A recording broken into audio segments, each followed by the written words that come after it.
Hey, it's Mr. Peace. Just got done sharing my heart with Bates Elementary in Louisville, Kentucky. It was my second visit to the school. This time it was virtual. And we built on what we spoke on when I came last school year, which was all about bullying, looking at someone's heart first, treating someone like you treat your best friend.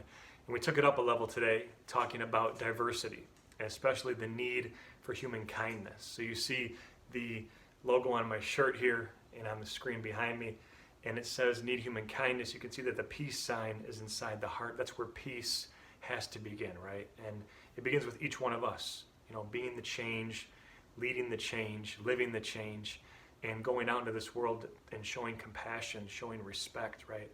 And showing kindness to others. And it's so important that we do this because it's not just affecting the lives that we show that act of kindness to, or the word to someone that we say it to, right? It could be anybody else that hears that kind word or sees that kind of action, that it may positively affect or touch their heart as well. So it's so vital that we continue to show this love. And really we talked about unconditional love, right?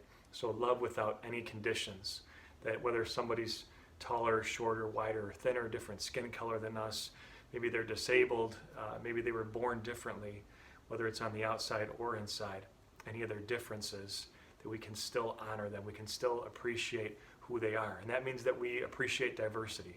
Talking about diversity being differences. And those could be on the outside, culture, background, clothes, how we dress, all those things. Or it could be on the inside too, right? The things that we're good at, the things that we're not so good at. Our gifts, our talents, our abilities. But we still appreciate that. We also look to see ourselves first and foremost as miracles. A lot of the students in the assemblies today had the M on their palm, right? And we all have the letter M on each of our hands, at least one of them.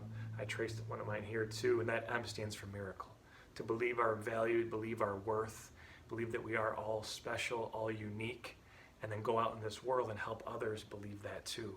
You see the peace sign mirror that's sitting on the table here, and one of the stories we talk about is challenging ourselves as young people, really at any age, how we can show more kindness as leaders. And the biggest thing we can do is by just showing one act of kindness a day. And it could be someone that we've never met before. It could be someone that we do know. And if we're able to do that, each of us doing our own part, showing that kindness, appreciating diversity, choosing respect, we can make this world such a better place. And that was really the concept I tried to hammer home today with everybody that I got to interact with. They all touched my heart. You guys are beautiful. Hope to be back in person one day soon. For now, we're keeping it remote and online, and that's fine too. Here at my place in Michigan where I live, hopefully I'll be seeing you back in Kentucky sometime in the near future. Until then, and as always, make sure to hit the subscribe button you'll see pop up on the screen here. Hit the notification bell too to get updates on future videos just like this one. Check out my website too for other information and tracking my journey across this country. And don't forget to look at the motivational playlist you'll see on the screen here as well to get inspired to keep being the change. Much love. Peace.